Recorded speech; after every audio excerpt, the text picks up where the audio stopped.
ನಮಸ್ಕಾರ. ಈ ದಿನ ಸಾಗು ಮಾಡುವ ವಿಧಾನವನ್ನು ತಿಳಿಸಿಕೊಡುತ್ತೇನೆ.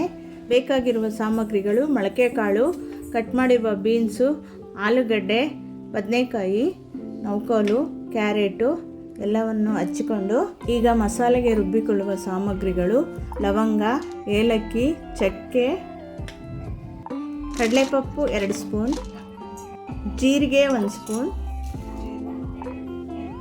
ಧನಿಯಾ 1 ಸ್ಪೂನ್, ತುರಿದಿರುವ ಕೊಬ್ಬರಿ 1 ಕಪ್,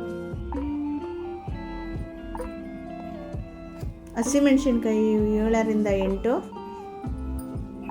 ಕರಿಬೇವಿನ ಸೊಪ್ಪು, ಸ್ವಲ್ಪ ಪುದೀನ, ಸ್ವಲ್ಪ ಕೊತ್ತಂಬರಿ ಎಲ್ಲ ಜಾರಿಗೆ ಹಾಕಿಕೊಂಡು ನುಣ್ಣಗೆ ರುಬ್ಬಿಕೊಳ್ಳಬೇಕು.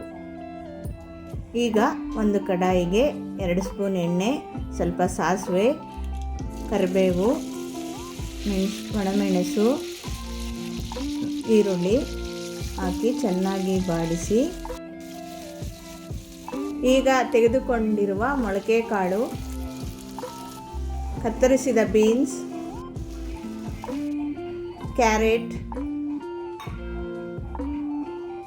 ನೌಕೋಲ್, ಆಲೂಗಡ್ಡೆ, ಬದನೆಕಾಯಿ ಎಲ್ಲವನ್ನು ಕಲಸಿ ಈಗ ರುಬ್ಬಿಕೊಂಡ ಮಸಾಲೆಯನ್ನು ಅದಕ್ಕೆ ಸೇರಿಸಿ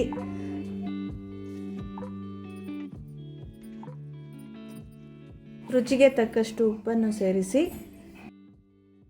ಈಗ ಅದನ್ನೆಲ್ಲ ಕುಕ್ಕರ್ನಲ್ಲಿ ಹಾಕಿ ಮುಚ್ಚಳ ಮುಚ್ಚಿ 2 ವಿಜಿಲ್ ಬರಿಸಿ ಈಗ ರುಚಿಕರವಾದ ಸಾಗು ರೆಡಿ. ಈ ವಿಡಿಯೋ ನಿಮಗೆ ಇಷ್ಟವಾದಲ್ಲಿ ಲೈಕ್ ಮಾಡಿ, ಶೇರ್ ಮಾಡಿ, ಸಬ್ಸ್ಕ್ರೈಬ್ ಮಾಡಿ. Thank you.